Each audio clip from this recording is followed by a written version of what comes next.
SpaceX, NASA, and the rest of the Kennedy Space Center, KSC, and Cape Canaveral Space Force Station, CCSFS, are doing what they can to prepare for Tropical Storm Nicole's imminent arrival. The somewhat unexpected storm grew quickly in recent days and has become a system that could at least partially threaten the Space Coast and its tenants. After the likelihood of favorable weather conditions dropped to just 20% on November 7, SpaceX announced later the same day that it would delay its next Falcon 9 launch from November 8 to no earlier than, November 12. Increasingly tight scheduling of one of SpaceX's 2 Florida pads will likely trigger delays for at least 2 or 3 more November launches, magnifying the storm's immediate impact. In comparison, the situation facing NASA could become more serious. On November 4, for the 4th time since April 2022, NASA rolled its first Space Launch System (SLS) rocket to KSC's LC-39B pad for a third launch attempt. Due to a combination of the storm's quick growth and the nature of the SLS rocket, the design of which was dictated more by political expediency than rational engineering, the agency was reluctant to roll the rocket back to shelter. By the time it was clear that Nicole would impact Cape Canaveral, it was too late for NASA to complete the multi-day rollback process. In late September, Hurricane Ian created a similar situation. The threat of the tail end of the storm bringing winds higher than the SLS rocket is rated to survive forced NASA to abandon a third launch attempt and instead roll SLS back to the Vehicle Assembly Building (VAB), which is rated to survive even a Category 5 hurricane. According to NASA, SLS is designed to withstand wind gusts as high as 137 km per hour, 85 miles per hour. Even then, some senior officials were brazenly reluctant to stand down. Every round trip to and from the VAB guarantees weeks of delays before the next possible launch attempt.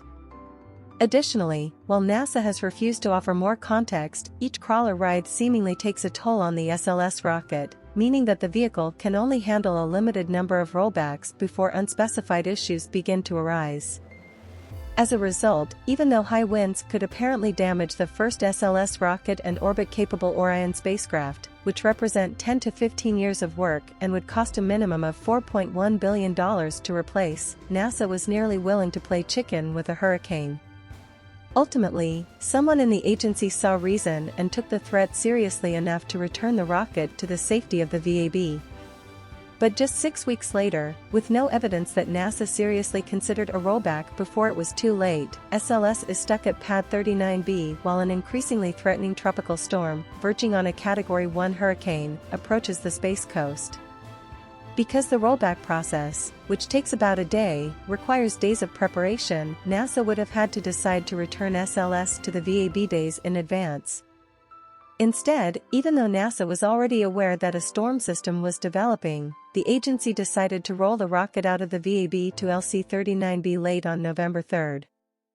Had NASA merely delayed rollout by a few days to allow forecasts of the storm system to become more confident, it's unlikely that it would have moved forward with its rollout plans as the storm's predicted impact worsened.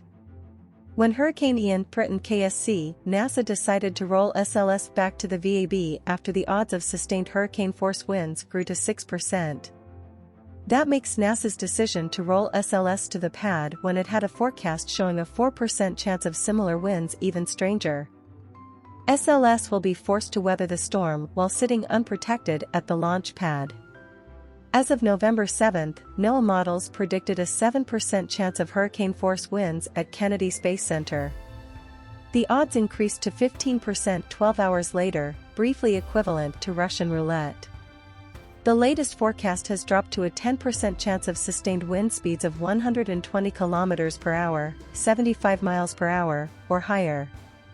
It's unclear what the SLS rocket's tolerance for sustained winds is, but it's likely lower than its tolerance for gusts of up to 85 miles per hour. With any luck, Nicole will fall on the right side of NASA's gamble. In the meantime, to provide sufficient logistical time to get back into launch status following the storm, NASA has delayed its third SLS launch attempt from November 14 to November 16. The bulk of Nicole's impact will begin to be felt at KSC as early as November 9 and should last for several days.